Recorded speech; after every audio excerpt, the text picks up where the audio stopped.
Good morning, everybody. This is Bill with Valor Home Services, and I'm here with a few experts from around the country today. And we just want to take some of your questions and see what we can do to help you out during this challenging times while you're taking a look around your house. So welcome to Meet the Experts, and let's get started off. I'll start with Rob and Robin in Texas. If you go ahead and introduce yourself. Age before beauty. Did you hear that? So, I'm Robin Burrell, the better half of Rob Matthews, and we own Signature Home Services. We're located in Keller, Texas, and that is in between Dallas and Fort Worth. We have a design build remodeling company that offers handyman and interior design services as well. And a little known fact about me is I'm probably one of the few people that you'll ever meet that was actually born in Washington, D.C. Yeah, I don't know if that's something to brag about or be proud about. Probably a little bit of both. Okay. My name's Rob Matthews, like Robin said, owner of Signature Home Services here in Keller, Texas. I've been a contractor now for 25 years. Prior to that, I was a pediatric ER nurse. I still am a registered nurse. And prior to that, I was in the United States Marine Corps. Little known fact, I don't even know if I've told you this, whenever I was a paramedic, firefighter, well, actually I was a firefighter paramedic prior to that. When I was on a job site, President George Bush arrived on one of our major catastrophe scenes, and I got to meet him and shake his hand.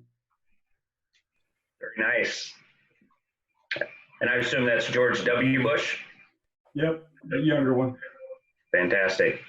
Great. Good morning. And if you would, go ahead and tell folks a little bit about yourself. Hi, good morning from Cleveland, Ohio. I am in Capozzi Design Group. We are also a design build firm located in Cleveland. I'm sitting in my showroom here in Chagrin Falls on a beautiful spring morning where it's about 50 degrees and we're recovering from a bout of snow, which is now melted, which is a beautiful thing. So yeah, thank you for having me. I'm excited about today and answering some questions. I don't know what kind of fun fact I can add this morning. I can tell you that I love music, and one of my favorite artists is actually Throwback, which is Johnny Cash. I love Johnny Cash. It takes me back to some earlier times. So it was a great thing actually to be listening to. Does it take you back to prison or something like that, or what? Not quite back to no. I walk the line. Yeah, it's that Ring of Fire that just gets me, I think. It's the Ring of Fire. Fantastic. Well, hey guys, the gals, my name's Bill. I'm with Valor Home Services. I'm in the Midwest, right outside of the St. Louis, Missouri region. We're actually located in Illinois. I've been in the flooring and construction industry for about 25 years now.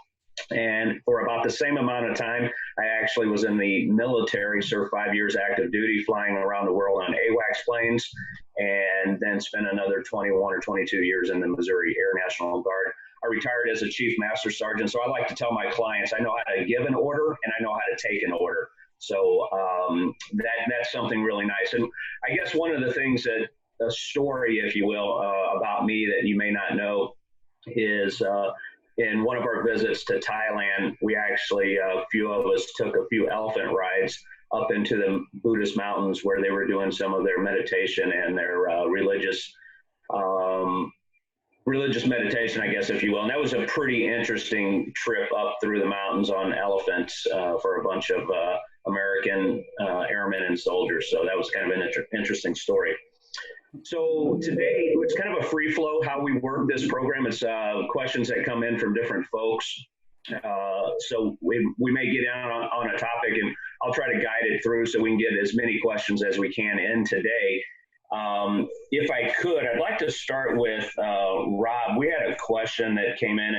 It's really pertinent to the time that we have right now going on. A lot of folks are looking at the interiors of their homes and the exteriors of their homes while they're working from home. So the question was, what is an easy maintenance process that a homeowner can take while they're quarantined? That's a good question. In fact, I've been asked that a few times and actually have done a lot of this myself. Things that a homeowner can do with pretty much no skill at all with just a Phillips screwdriver. I actually have a list here. You can go around your home and tighten up your cabinet hardware. You can tighten up the cabinet hinges. Same thing goes with your doors going into your bedroom and bathroom. Just tighten up those. There's 2 screws right on the outside. You probably see it on the face. Normally it's on the inside of the room.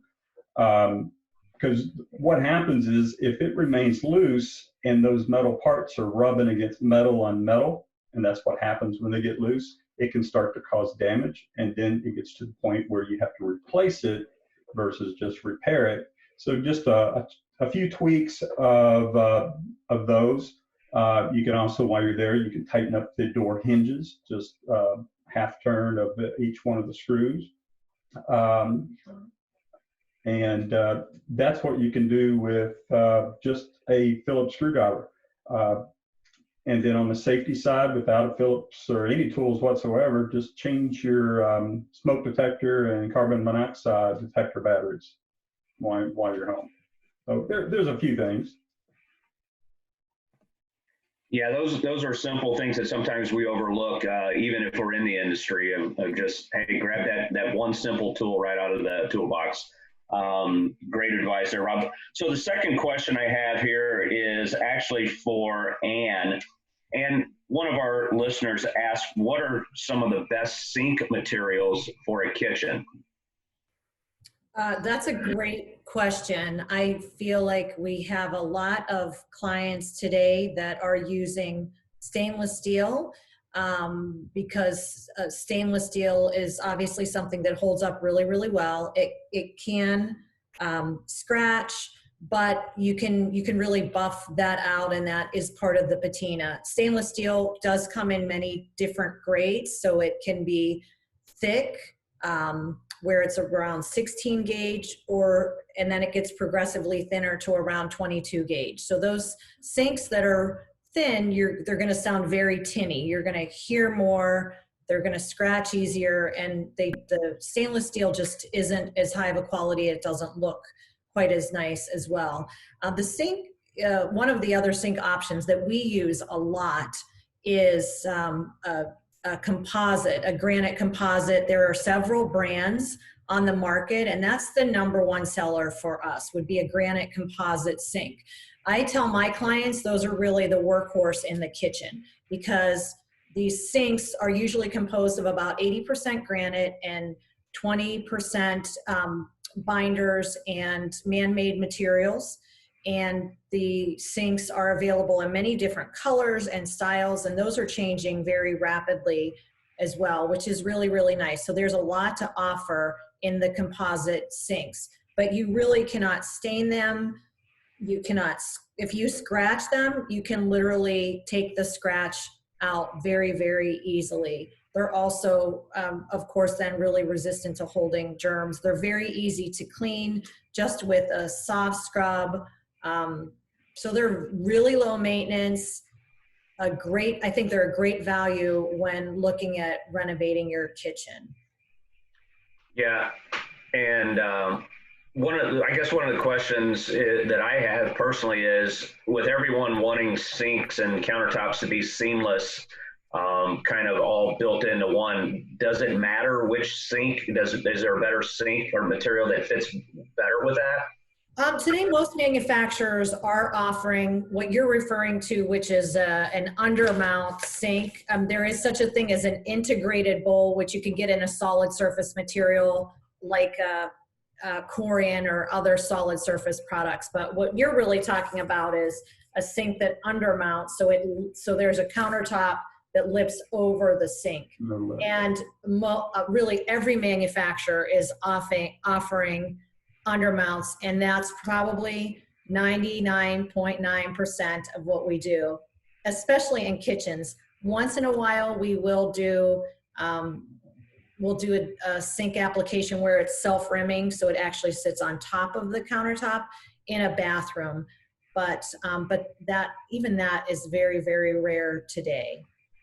And there are one time that had a composite sink like you were speaking of, and shortly after we finished their project, she called me and said she dropped a pan when she was washing dishes, and she dropped a pan on the center wall and put a small chip in it. We went out there with sandpaper and sanded it out all the way down to like 300 grit sandpaper, and it was as if it was never there. So that was, obviously it was a small chip, but that it does allow to have a little bit of repair to be done to it. Yeah, they're excellent. Do you find the same thing in your market? Is a lot of granite composite sinks that you're using? Yeah, and it comes in multiple colors, and yeah. It really does. And there are a lot of manufacturers, and now they're even making the farm style sinks as well, which are really, really nice. And I love all the variety of colors that they're available in. We're starting to use a lot of the colors. Are you as well? Yeah. Well, hey, if we're going to stay on the inside, Rob, we had a follow-up question. Folks were talking about tightening door handles and hardware and so forth. The question came across was, is there a better door that you would recommend, fiberglass or wood or even metal? I'm assuming we're discussing exterior doors when we're talking about fiberglass or metal. It kind of depends on the look you're going for. A lot of people think, well, I have to do a wood door so I can paint it or stain it and get that wood look. They want the oak or walnut or whatnot, which you can't do with a metal door. Metal door is pretty much just going to be a flat, smooth surface. What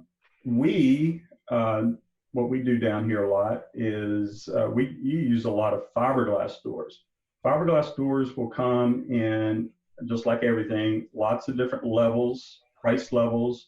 If you get the right one that with good quality, you would never know that it's fiberglass. Even coming up and rubbing on it has a wood grain to it.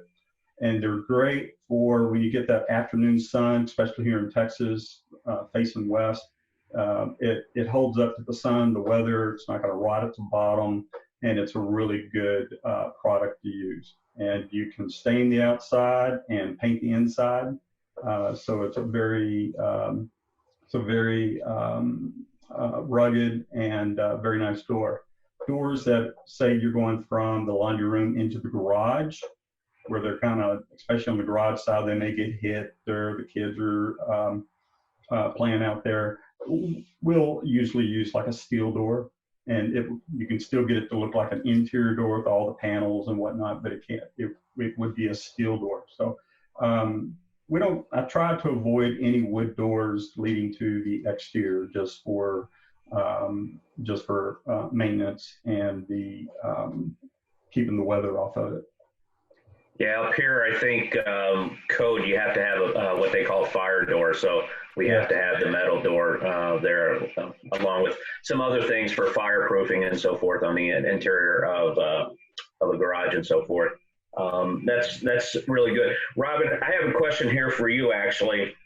And it seems like this is one, I guess you're probably very familiar with. It's about window coverings. And this particular person wanted to know, I guess they're on a limited budget, and they just want to know what kind of designer blinds and window coverings can they work with on a budget.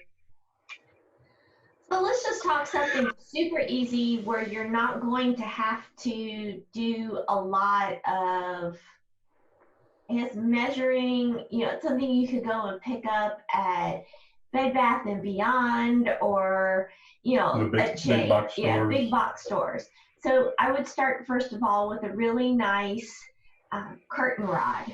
And then if you want to just hang panels, let's say the window that's here behind us, if we just wanted to hang panels on this window, I would take the curtain rod all the way to the ceiling, especially if you have 8-foot ceilings like what we have in our home. So if you had 8-foot ceilings, I'd take the curtain rod up as high as you can get it. Of course, if there's crown molding there, you can't do it on top of the crown molding. Then that way you've elongated the look of the window. The other thing is make sure you press your window treatments. Don't just hang them up, straight folded out of the package and think that they're going to relax and you're not going to see the creases. They won't go away. But a great option would be to purchase some trim and then just use like a glue that's made for fabric, or some people have even used stitch witchery, and then you can put beautiful trim on the edges of the, say, the insides of the window treatments, and now you've got a really expensive looking window treatment. You've seen them with the fringe and the Greek key and all the different types of trim. That's a super easy way to dress up a window treatment. And the other thing is don't slide the window treatment through the rod. Make sure that you have something where the window treatments are actually hanging from the rings. And so, oops, sorry, Rob, that's going to make it look a lot more expensive too. And lastly, make sure you get window treatments that are long enough. I understand a lot of people have pets and they may not want them to come all the way to the floor, but that's another sign, when you see window treatments that they either need to hit the floor or come up higher, so it doesn't look like it's just kind of in between. And another way, let's say you can only buy a certain length panel, you could always add fabric to the bottom of the panel, and then that way you're getting that designer look too. And that same panel that you add to the bottom, let's say you add a piece of that to the either side of the window treatment panel, and that'll jazz it up too. And you can use a glue gun for that instead of having to have the experience of having to sew. Yeah, the only thing with that, put on the trim and all the you just wouldn't stuff. be able to wash it. It'd be like a one-time use thing. But yeah, you could definitely do that. But yeah, there's lots of easy ways that you can dress up panels. On the carpentry side, we just use big nail guns and just nail it to the wall, and we're done. Speaking of that, Rob, I saw, I think on one of your social medias, you guys are doing a rock climbing wall. Yeah, it's a unique project. It turned out great. It was a 3-car garage. Again, they just got into rock climbing about a month ago, and all those places are closed. And they said, "Hey, could you?" It was a previous client. Said, "Could you build us a rock wall in our garage?" And we did it. It turned out really cool. Very enjoyable project. I can share some pictures on our. I think there's some pictures on our Facebook page. But had a 40-degree wall, a 20-degree wall, and then a 90-degree wall, and they're all integrated together with a beam connecting the two. So it turned out really nice. Very nice, very nice. Hey, I've got a question for me here. Before I get to that, though, I think, Ann, you have an event coming up soon where you can help some of our listeners on a webinar as well. Tell us a little bit about that. I do actually. This Monday evening, which will be the 20th already, we are having a webinar on bathroom remodeling, and that will start at 6:30 p.m. So you can find details on that event on our Facebook page at Capozzi Design Group. And Is it should be really Central Time or Eastern? That is Eastern. Thank you. Eastern that is Eastern time. Great, fantastic. We'll be talking about some different materials available for bathrooms, what's popular when it comes to renovating bathrooms, and then also we'll be touching on the budgeting. Awesome. Well, I'm sure that's super important for everyone right now. So it looks like I have a question here, and I do get this question often, and it's really in regards to porcelain tile versus ceramic tile. What's the difference? why does one cost more than the other? And there really are two reasons for that. One, it's the materials that are used, and number two is the manufacturing process. So with porcelain tile, you're using better materials like feldspar, silica, even quartz, okay? And those products are pressed and sometimes double pressed, which gives you density. And that density is what's going to give you better hardness, and it's also going to give you some lower water absorption rates, which means you can use it outside. The other part that is, again, I kind of combined some things there, but what clay is really what ceramic tile is made of. They use lower fired kilns, so it's not as dense. The clay tile is a glazing, ceramic clay glaze on top and clay underneath. And what happens is when you were to chip that or break that, you're going to see that all the way through. Porcelain has some different categories, 2 or 3, sometimes 4 categories. There's a new porcelain, full body porcelain out. It's a double press, if you will. And what that is basically the material goes all the way through. So the veining is all mixed together and then pressed and then heated up. So that goes all the way through top to bottom. So when you're looking at a tile and trying to determine if it is porcelain or ceramic, just look and see if that material goes all the way through. If it's solid and all the way through, most likely it's porcelain. Now, some of the manufacturers are trying to mimic the look because I know people are doing that. So you might find a white clay ceramic tile. So just look to see if it has a glazing on the top of it, and that's the best way to do that. So hopefully that answered that question. You can see that really easily too when you look at the side of tile. Yeah, the glazing you can, like I said, some manufacturers are using white clay to make it look like it's a porcelain all the way through.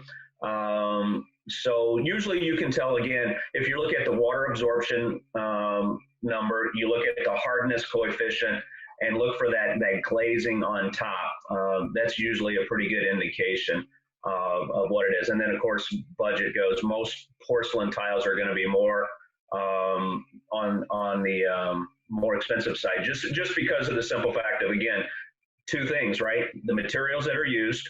Quartz, we all know, is hard. Feldspar is another product that is very hard. And then 2, how they actually fire it, at what temperatures they fire it at, and how many times they actually press it to give you that density. So, and I have another comment, and I guess the wall there behind you, Ruth Ann, is a great example of, like a stack stone, but tiles, even though it says let's go with a 12 by 12 tile, a 12 by 12 tile is not always a 12 by 12 tile, right, Bill? And that can tell us what kind of problems that can cause too. Yeah, it'd be best if I had one of my installers here to tell you the problems it would cause. But yeah, 12 by 12 or 12 by 24, those are nominal sizes. And going back to the manufacturing process of tile, so whenever you bake something, it shrinks, right? It pulls the water out, and then it shrinks to a size. Manufacturing guidelines allow some tolerances, but what happens is when you're laying tile, it's difficult to keep the grout lines consistent. Most folks really want a very tight, small, negligible grout line. With a tile that is not square or unevenly square, then you actually end up with larger grout lines, just to make up, to keep everything straight. That's one of the things that people, one of the reasons manufacturers started pushing design and patterns so much. One thing that comes to mind real quick also, when you're looking at a 12 by 24 tile or even larger, it used to be we would split that on a half pattern or kind of a brick pattern. Now it's recommended that you use a third, right? And that's because of the quality of the tiles. Truthfully, you get what we call curling, where the edges, you might have one corner that curls up, the other 3 are flat. No matter which way you turn that tile, you're going to have one corner that's up. So in order to keep it as flat as possible and help protect the what we call lippage. That is really why we're splitting them in thirds now.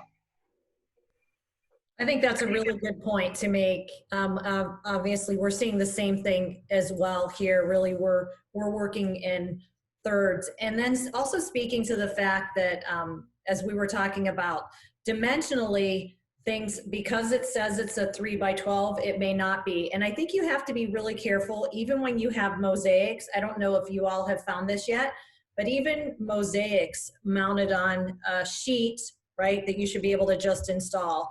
Your installers really need to check that, because those are not always really square and true and able to just be installed on a sheet as well. So there's a lot to be considered, I think, when you're looking at tile. Absolutely.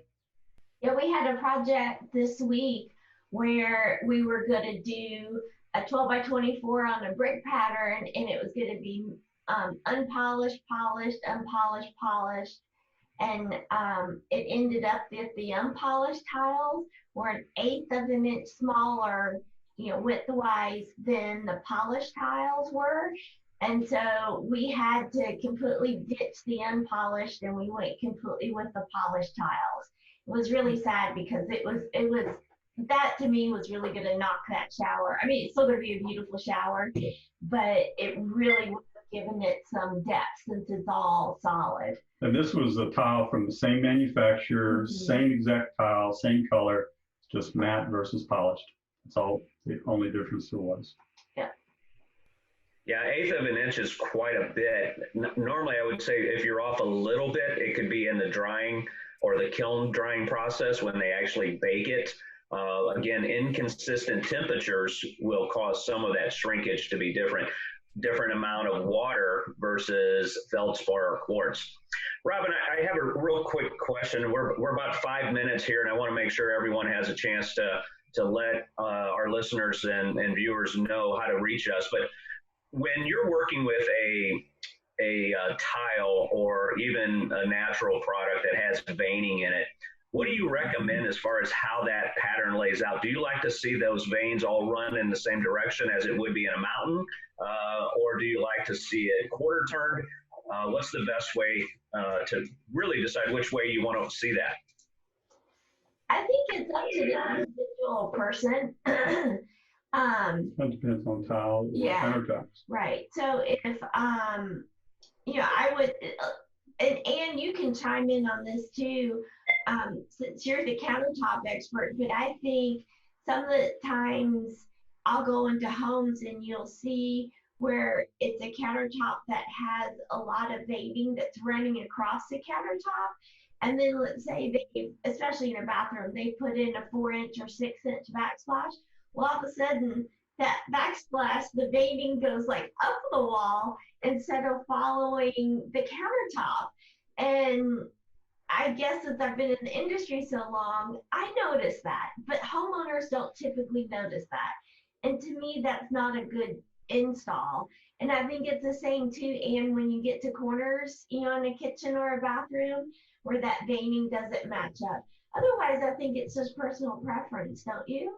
I do. I think it's personal preference. And I think part of it comes in especially in the design phase, because as you're saying, Robin, we're seeing a lot where you have kind of real open, wide movement with not a lot of small veining, but heavier veining. And then I think it is really important, especially as you're saying in a kitchen and you're matching it up on especially a full height backsplash, then that's really important.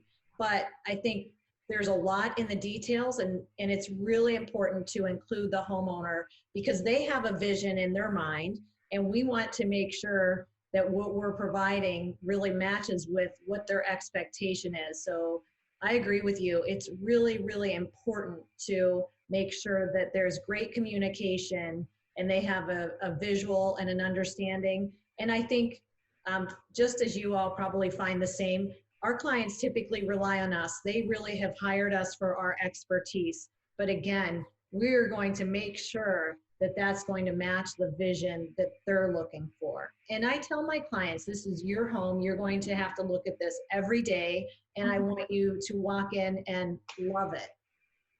Yeah, and I think the other thing is nowadays, the porcelain tiles can have that vein cut where it's going straight, and all the tiles are that way.